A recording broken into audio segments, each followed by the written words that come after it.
In 1851, Olive Oatman and her family traveled a dusty wagon train to California.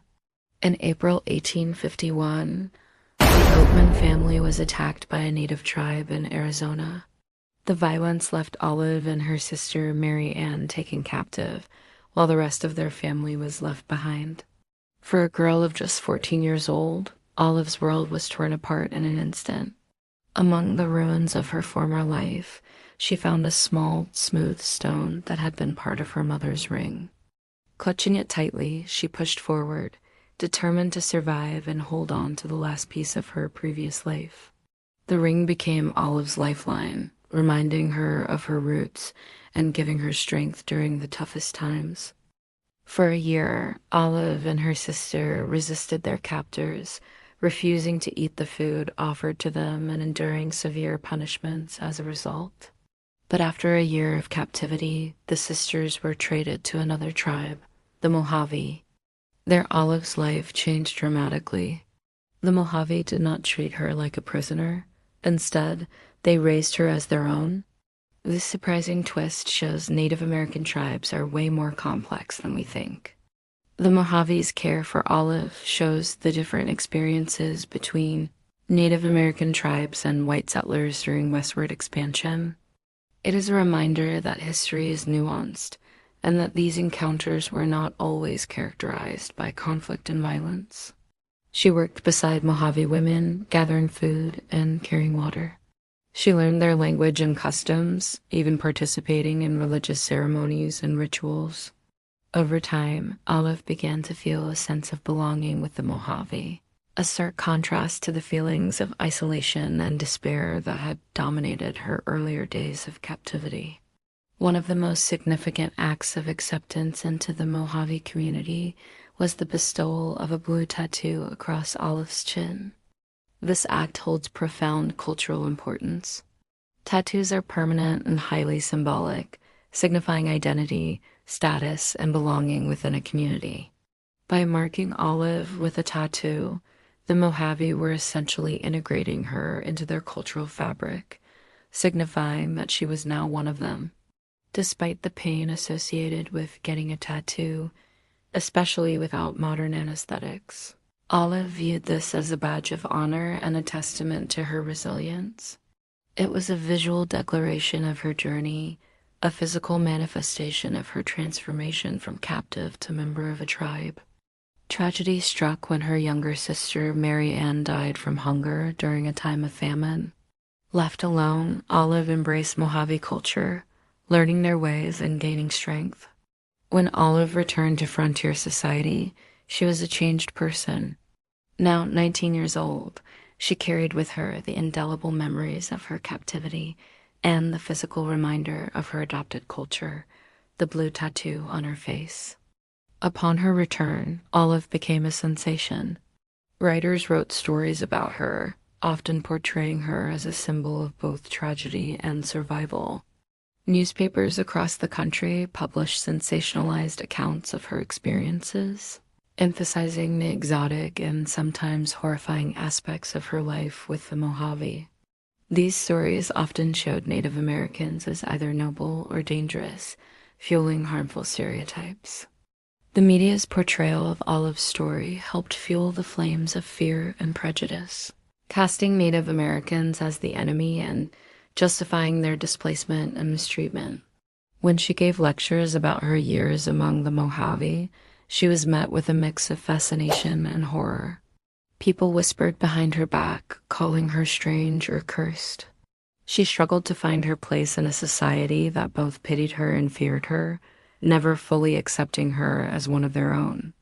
The tattoo on her face became a symbol of her ordeal, a constant reminder of the traumatic event that had shattered her childhood and isolated her from mainstream society.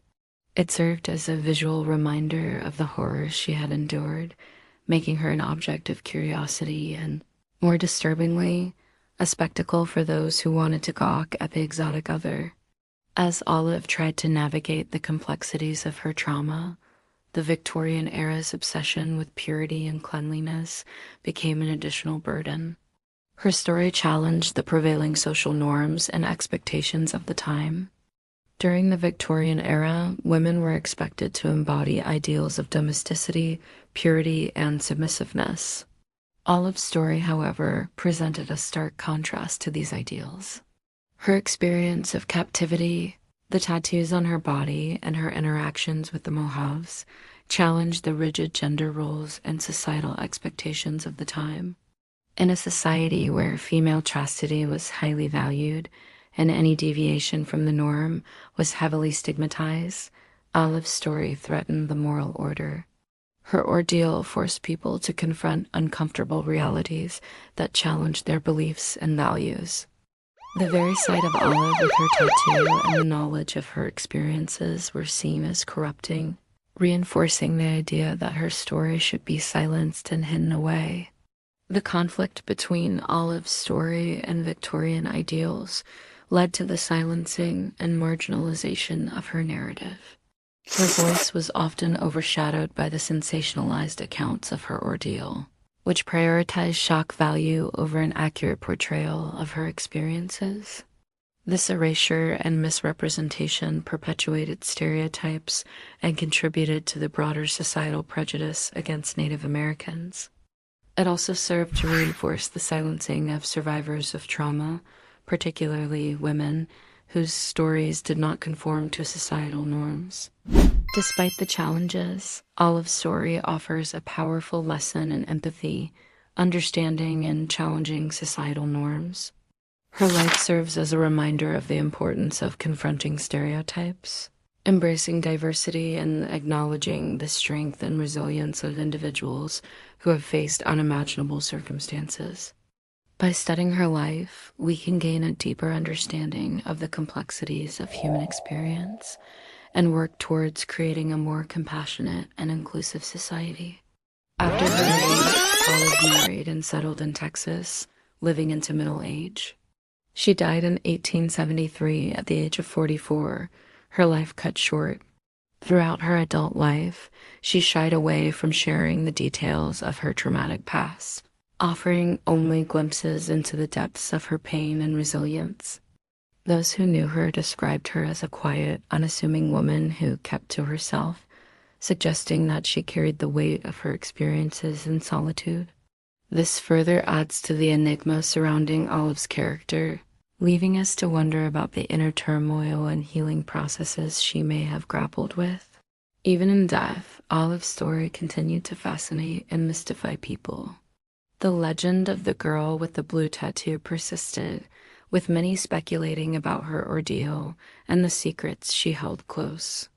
Her grave in Texas Hill Country remains a site of interest for those seeking to connect with the past, though the exact location is a closely guarded secret to protect it from vandalism. The story of Olive Oatman is a haunting reminder of the brutality and complexities of the westward expansion in the United States. Taken captive as a young girl and raised by the Mohave tribe, she became a symbol of the clash between two cultures during a pivotal moment in American history. Her life serves as a testament to the resilience of the human spirit in the face of extraordinary challenges. Despite the traumatic events that shaped her early years, Olive demonstrated remarkable strength and adaptability, learning a new language, customs, and traditions. Her story challenges our perceptions of the time period, highlighting the humanity and complexity of the Native Americans, who were often portrayed as savage and uncivilized.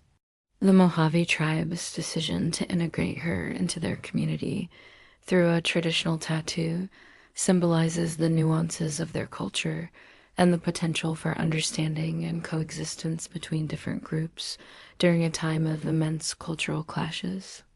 However, her experiences also expose the darker aspects of this era, including the prejudice, fear, and violence that accompanied the westward expansion. The intense media scrutiny and stigmatization she faced upon her return to white society reflect the prevailing stereotypes and biases of the time.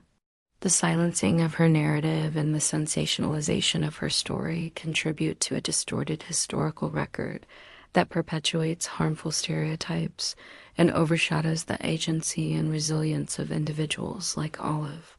In conclusion, Olive Oatman's life serves as a powerful lens through which to examine the complexities of American history. Her story challenges us to confront the prejudices and biases of the past and recognize the strength and resilience of those who endured unimaginable circumstances. By remembering and learning from her experiences, we can work toward a more empathetic and inclusive understanding of history and strive to ensure that the voices of marginalized individuals like Olive are heard and honored.